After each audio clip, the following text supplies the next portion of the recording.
I stand frozen in my doorway, the mail clutched in my trembling hand, unable to move or breathe or think. The late afternoon sun casts long shadows across my meticulously swept porch, highlighting the stark line where my property ends and the chaos begins. Dog toys scatter the lawn like landmines. Weeds choke my carefully planted marigolds, and there, dominating what was once my peaceful side yard, sits Monica's trailer, a monument to my greatest mistake. But it's the paper in my hand that turns my blood to ice water. Final warning, account number 4582 overdue. I stare at the bold red letters, my mind refusing to process their meaning. The envelope is addressed to me, Samantha Blake, but the account number is unfamiliar. The company name belongs to a credit card I've never owned. But I don't have a credit card with this company, I whisper to the empty air. 3 months. That's all it took for my life to unravel like a cheap sweater. I remember the night Monica showed up on my doorstep, her mascara creating dark rivers down her cheeks, her 3 children huddled behind her like frightened ducklings. Rain had plastered her hair to her head, and she clutched black garbage bags stuffed with what remained of their belongings. The storm had seemed like perfect dramatic timing, as if the universe itself was directing the scene for maximum impact. "It's just until I get back on my feet after the divorce," she'd promised, her voice breaking in all the right places. "Just a few weeks, Sammy. Please." I'd hesitated, my hand tight on the doorknob. Something in my gut had whispered caution, but how do you turn away your only sister and her children on a stormy night? How do you explain that cold feeling of dread that has no logical basis? You don't, so I'd stepped aside. "Of course," I'd said. "Come in." It took exactly 8 days for the vulnerability to vanish from Monica's eyes, replaced by something I should have recognized sooner: entitlement. The way she draped herself across my couch, flipping through channels on my television, the casual way she helped herself to the food I'd carefully budgeted for the month. "You know what would make this easier?" Monica had suggested 2 weeks in, her voice light as she painted her nails at my kitchen table. "We should streamline the bills, put everything under one name so we don't get confused." I remember nodding, grateful for what seemed like responsibility. What I didn't notice was how she never suggested using her name. Now my once peaceful home vibrates with constant noise. Cabinet doors slam at midnight. Unfamiliar children argue over cereal bowls I don't recognize. The bathroom I once kept spotless now sports mysterious stains and empty shampoo bottles. Meanwhile, the excuses pile up faster than the bills. I had an interview, but the pay was insulting. "The kids need me right now. They're traumatized." That job wanted weekends. Who would watch the children? Each explanation sounds reasonable in isolation. Together, they form a pattern I've been too blind or too cowardly to acknowledge. I clutch the bill tighter, paper crinkling under my fingers. My parents' words from yesterday's phone call echo in my ears. "She's going through a rough time, Samantha," Dad had said, his tone carrying that familiar note of disappointment, as if I were still 10 years old, refusing to share my toys. "You've always been the responsible one," Mom added. "Can't you be a little understanding?" What they never see is how Monica performs for them, voice softening, eyes widening, the perfect portrait of a struggling single mother. What they never hear are the late-night parties when she thinks I'm asleep, the phone calls where she laughs about living rent-free. Last weekend, Diane canceled our monthly coffee date, the third friend, to find excuses not to visit since Monica arrived. "It's just a bit chaotic at your place now," she'd said delicately. I'd felt the walls closing in then, but nothing compared to this moment. Last night, I'd found them while taking out the recycling empty liquor bottles hidden under crumpled newspaper. Expensive brands I could never afford, purchased the same day Monica claimed she couldn't contribute to the water bill because she was completely broke. I confronted her in the kitchen while her children slept. "You really think I'd let a few stupid bills ruin my fun?" She'd laughed, not even bothering to deny it. "Lighten up, Sammy. It's not the end of the world." But before I could respond, her oldest had appeared in the doorway, rubbing sleep-swollen eyes. Mommy, is Aunt Sam being mean again? And just like that, the argument ended Monica scooping up her daughter, throwing me a triumphant glance over the child's shoulder. I retreat to my bedroom now, the only space still truly mine, and close the door with a quiet click. Sitting on the edge of my perfectly made bed, I spread the financial warning notice on my lap and trace the unfamiliar account number with my fingertip. A terrible suspicion takes root in my chest. This isn't just about unpaid bills or boundary violations or the slow colonization of my space. This is something far worse. And it's only just beginning. I spread my financial documents across the kitchen table at 5 a.m., the only hour Monica's chaos machine falls silent. The morning light hasn't yet cracked the horizon, and in this temporary stillness I can finally think. My hands shake as I type my credentials into the credit monitoring site I haven't checked in months. I've always been meticulous about my finance, regular payments, modest savings, credit score like a badge of honor. The irony isn't lost on me. The screen refreshes and my blood turns to ice. That's not possible, I whisper to the empty kitchen. An unfamiliar credit card shows a $12,000 balance. The company name matches the collection notice from yesterday. I click through to transaction details, my breath catching with each new revelation. A $400 charge at Nordstrom, $1,200 at Best Buy, $800 at Macy's. Dates align perfectly with Monica's sudden shopping sprees. The new designer bag she claimed was a gift from an old friend. The high-end laptop for her oldest, because the school requires it. The expensive clothes her children now wear to replace the shabby ones they arrived in. My stomach lurches. I've been robbed by my own blood. I switch to methodical analysis, the only defense I have against the rising panic. Each transaction gets color-coded in my notebook. Red for purchases I've physically seen in Monica's possession, blue for dates when strange packages arrived, yellow for suspicious gaps in the mail delivery. 3 hours later, the evidence is undeniable. My kitchen table has become a crime scene board with purchase locations, timestamps, and photographic evidence of items bought with my stolen identity. I reach for my phone with numb fingers and pull up the security app connected to the doorbell camera I installed last month, not out of suspicion, but because of a string of package thefts in the neighborhood. I scroll back through footage, searching for mail deliveries. There she is, Monica, casually checking my mailbox at 2:15 p.m., exactly when I'm in my weekly team meeting at work. She shuffles through envelopes, pockets several, and replaces others. Her expression shows no guilt, no hesitation, just the practiced efficiency of someone who's done this many times before. I replay the clip, focusing on the envelopes. The freeze frame reveals my tax documents, the ones I've been searching for, the ones she claimed must have been lost in the mail. A knock at my bedroom door startles me. I glance at the clock, 7:30 a.m. Monica never rises before 10. Just checking if you have any coffee made. She calls through the door, voice sweet with manufactured concern. You're up early.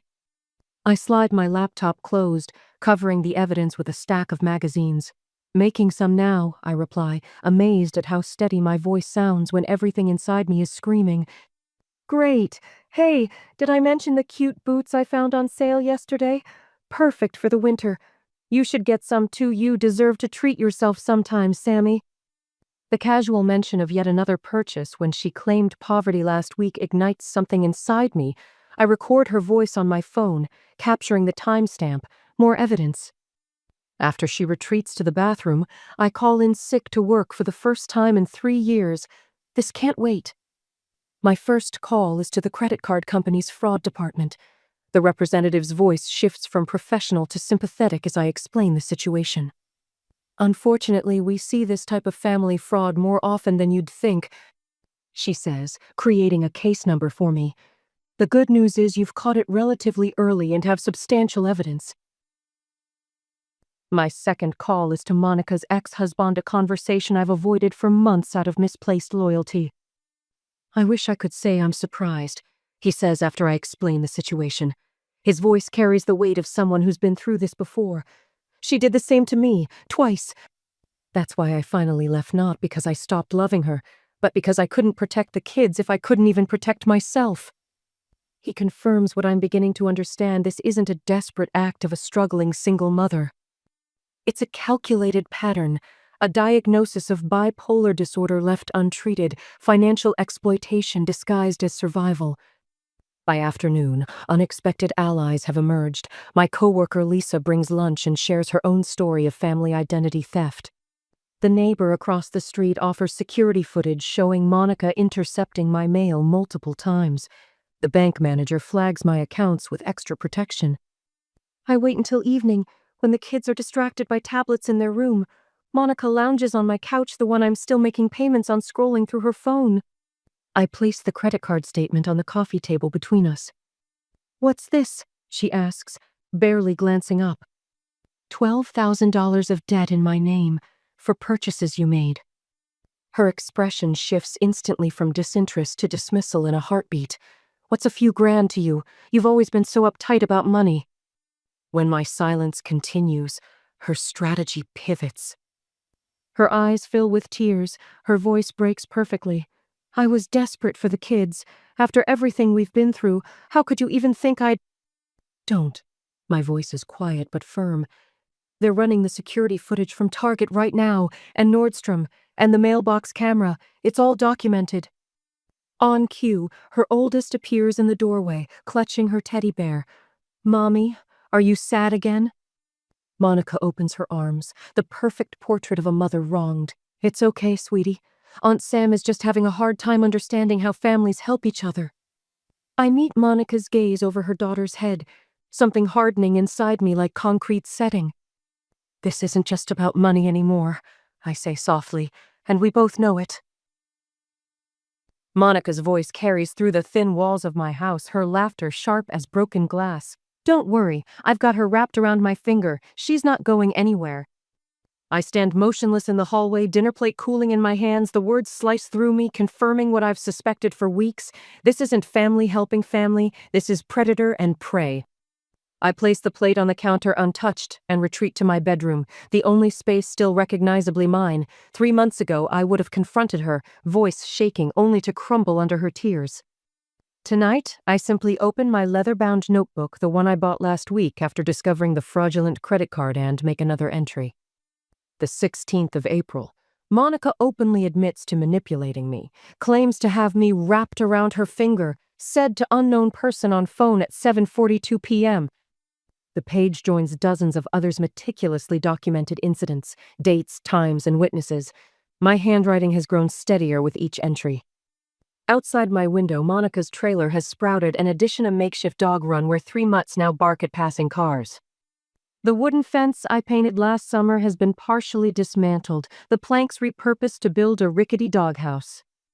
My carefully tended garden beds lie trampled, the spring bulbs I planted last fall crushed beneath carelessly discarded toys. I close the curtains and open my laptop. Tonight's research: identity theft laws in our state. I've become something of an expert over the past 2 weeks, staying up late after Monica and her children have gone to sleep.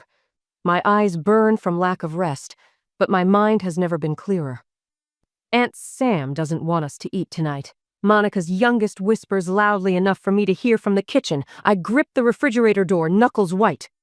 "It's not that I don't want you to eat," I say evenly, closing the refrigerator.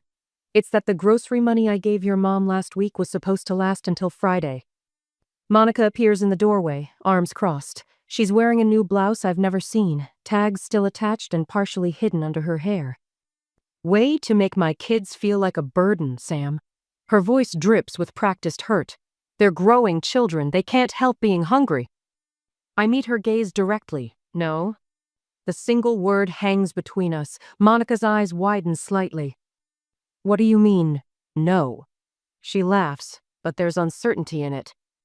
"I mean no, I'm not giving you more grocery money. The $200 I gave you 6 days ago should have been more than sufficient." My voice remains steady, almost clinical. "Seriously? You're going to be this petty? Fine." She turns to her son. "Guess we'll have to figure something out, sweetie. Aunt Sam's having one of her moments." But I notice something new. A flicker of unease crosses her face when I don't immediately backpedal or apologize. I returned to chopping vegetables for my own dinner, the knife blade reflecting the kitchen light with each decisive cut. You cannot possibly expect me to believe that your sister would deliberately steal your identity. My mother's voice crackles through the phone. She's going through a difficult time, Samantha. I sit in my car outside the law office, 15 minutes early for my appointment. Mom, I have the evidence. I've shown you the credit card statements. Well, there must be some misunderstanding. Have you tried talking to her? Family helps family, you know. I watch a young couple emerge from the attorney's office, the woman clutching papers to her chest. I wonder what crisis brought them here. Mom, did Mrs. Carroll from across the street call you? My mother hesitates. She might have mentioned running into you and Monica at the supermarket yesterday. She said there seemed to be some tension.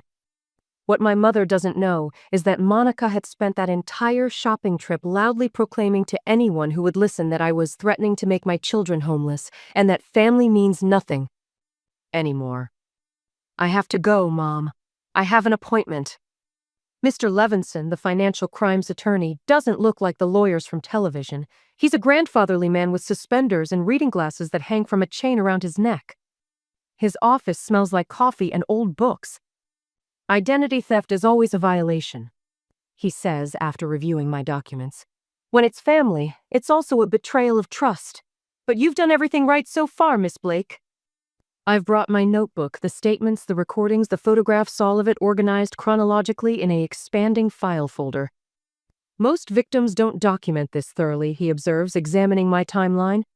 I'm a compliance analyst, I explain. Documentation is what I do. He nods approvingly. The district attorney will appreciate that. Most cases like this are messy, emotional. You've made this straightforward. I feel an unexpected surge of pride. In my family, being called too organized or obsessively neat were always criticisms. Here, it's strength. The security cameras arrive in plain packaging. I install them myself on a Tuesday when Monica has taken her children to the community pool aimed at the front porch, one at the mailbox, and one discreetly covering the side yard where her trailer sits. The instruction manual is straightforward, and I follow it with the same precision I bring to my job. That evening, I receive notification on my phone when Monica checks my mailbox, rifling through letters before taking them to her trailer instead of bringing them to the house. I watch the footage 3 times, noting the time 5:37 p.m., another entry for my notebook. At the bank, I open new accounts at a different branch across town. The banker raises an eyebrow when I request that no mail be sent to my home address. I'd like statements sent to my P.O. box only, I explain, and I need a credit freeze on all 3 bureaus. Identity theft concerns? She asks sympathetically. You could say that. Later that week, Monica sprawls across my couch, scrolling through her phone. Hey, can you co-sign for a car loan? Just until my credit recovers from the divorce. 2 months ago, I would have hesitated, then reluctantly agreed. Now I look up from my book. No, I don't think that would be wise. She sits up, surprised. What's that supposed to mean? It means no. I turn a page, not elaborating. What's going on with you lately? Monica's voice shifts to something harder. You've been different. I place a bookmark between the pages and meet her gaze. Have I? You know you have. All secretive and, I don't know, cold. I consider her for a moment. I've just realized what's really important to me. And what's that? Not helping your only sister? Her voice rises, the familiar tremor of impending tears appearing right on cue. No, Monica, it's honoring my own boundaries. Boundaries? She scoffs. Since when did family have boundaries? We're blood, Sammy. Or have you forgotten what that means? After everything I've been through, everything we shared growing up, this is how you treat me. I used to feel my chest tighten at this point, my resolve crumbling under the weight of obligation. Tonight, I feel nothing but a quiet certainty. That doesn't work on me anymore, I say softly. For just a moment, Monica's mask slips completely. Rage flashes across her features, raw and unfiltered, before she quickly composes herself. I don't know what you're talking about, she says, but there's uncertainty in her voice now. She rises from the couch, phone clutched in her hand. I'm going to check on the kids. As she walks away, I notice the slight stiffness in her shoulders. the quick glance back to see if I'm watching. For the first time since she arrived on my doorstep, Monica looks nervous. That night, I sleep without waking, my notebook secure in its new hiding place beneath the loose floorboard under my bed. Tomorrow, I'll begin moving Monica's scattered belongings from my house back to her trailer slowly, systematically, without confrontation. The balance of power has shifted, and we both know it. My revenge isn't loud or dramatic. It's methodical, documented, and absolutely certain, like the steady tick of a clock counting down to 0.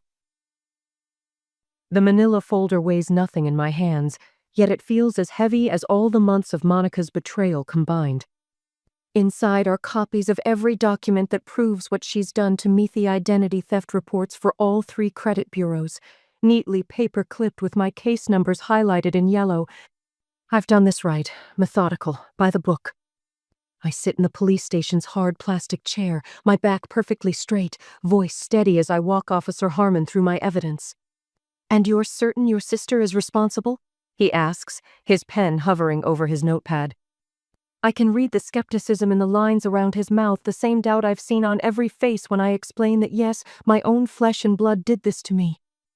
"Yes," I say, sliding the next document across his desk.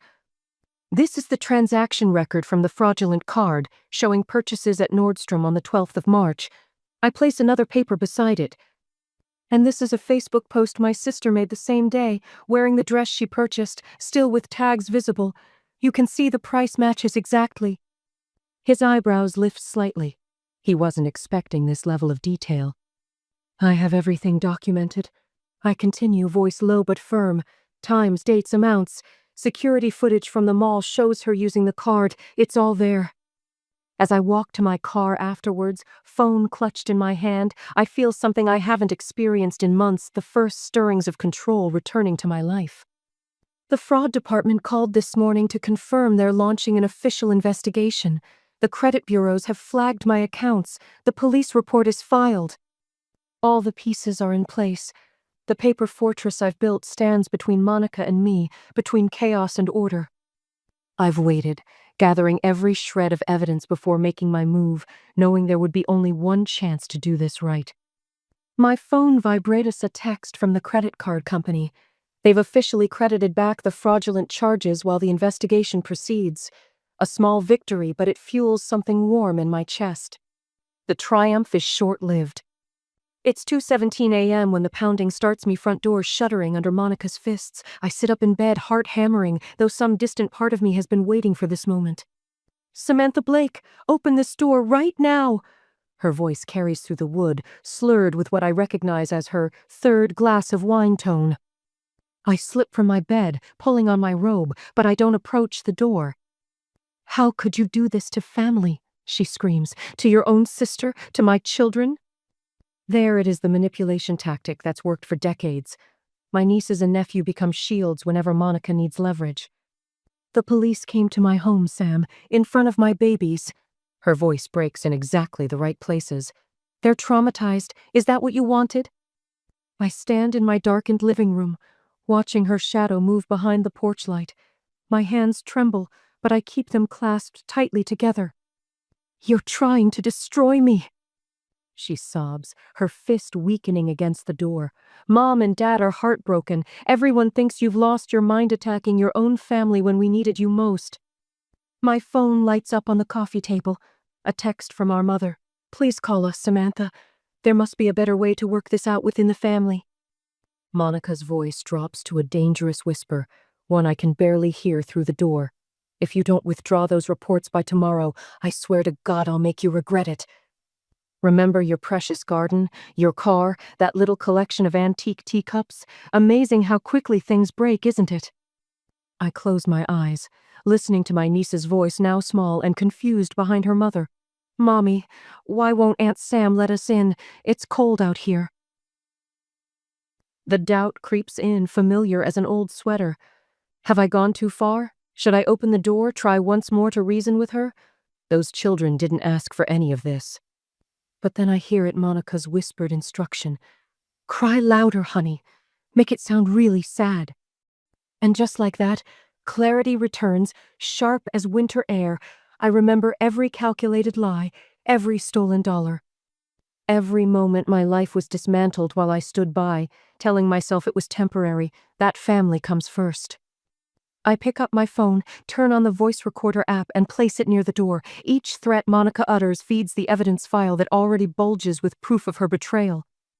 What she doesn't know is that this isn't just about me anymore. Yesterday, the fraud investigator called with news that left me lightheaded. "Miss Blake, we've identified 6 other cases with the same pattern. Your sister appears to have done this before." I sit on my couch in the darkness, listening as Monica's threats eventually dissolve into defeated silence. She doesn't know about the neighbors who've provided statements about her mail theft. Doesn't know about the security footage from 3 different stores. Doesn't realize her friends have begun distancing themselves, disturbed by what they've learned. The porch light catches Monica's silhouette as she finally retreats to her trailer. For the first time since she arrived on my doorstep, I feel the corners of my mouth tug upward into something that might almost be a smile. The paper fortress holds, and I am finally on the other side of it. I open my front door before Monica can knock a 3rd time. She stands on my porch, children arranged behind her like chess pieces, the youngest clutching a tattered stuffed rabbit, the oldest 2 with downcast eyes. Perfect little soldiers in her emotional war. 5 minutes, I say, not stepping aside to let them in. Monica's eyes widen, shimmering with tears that appear on command. "Sammy, please! It's starting to rain!"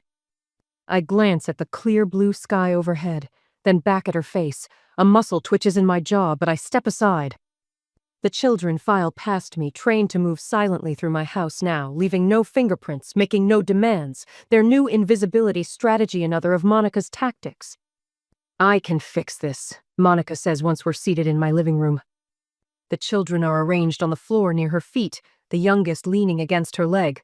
I've been thinking about it all night. My leather-bound notebook sits open on my lap, a shield of documentation between us. "There's nothing to fix," I say. "The investigation is already underway." "But that's what I'm saying." Monica leans forward, her voice dropping to that conspiratorial whisper I've heard since childhood, the one that always preceded trouble. "I'll pay everything back. Every penny. I've already called Mom and Dad about a loan." The lie slides across her lips with practiced ease. "I checked with our parents this morning. There was no call." "And I'll give you a written confession?" she continues, the words tumbling out faster now. "You can keep it in case I mean, not that I would ever, but just so you feel secure." I notice her oldest daughter watching her mother's performance, memorizing every nuance of manipulation for future use. The realization settles in my stomach like cold lead. "It's too late for that, Monica. After everything we've been through together." Her voice cracks perfectly on the last word. "Remember when Dad lost his job and we shared that tiny bedroom for 3 years? Remember when I held your hand during Mom's surgery? God, Sammy, remember when you had that terrible breakup with David and I drove 6 hours just to bring you ice cream?" Each memory lands like a precision strike, targeting the soft spots in my resolve that only a sibling could know. The difference is that now I see them as weapons, not connections. "I remember," I say quietly. "I also remember the $12,000 in fraudulent charges, the stolen mail, the lies to our parents." I was desperate. A single perfect tear tracks down her cheek. The kids needed new gaming systems, designer clothes, the $50 bottles of wine I found hidden under your trailer. My voice remains steady, my hand resting on my notebook. "This isn't desperation, Monica. This is who you are."